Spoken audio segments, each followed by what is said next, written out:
白棋排排坐咁，睇起身好似冇咩空隙喎，但係確實係有啲問題嘅，因為呢度係緊氣㗎。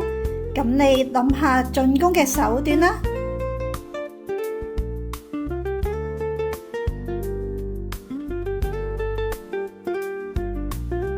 黑一或者 A 拐，從外面進攻唔可以解決問題。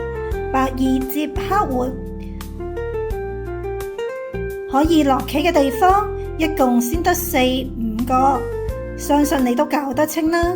黑一靠一下子就搞掂啦。白二擴大眼位，黑三斷係因為氣緊，白塞唔入，白死。黑一嘅時候，白二若果打食，俾3衝後，白亦係死棋。對黑一嘅靠，白二係最強嘅抵抗手段。黑三只能夠食，白死打，黑唔提，但白唔可以行 B 位食黑嘅接不歸，氣緊真可怕，白只有死棋啦。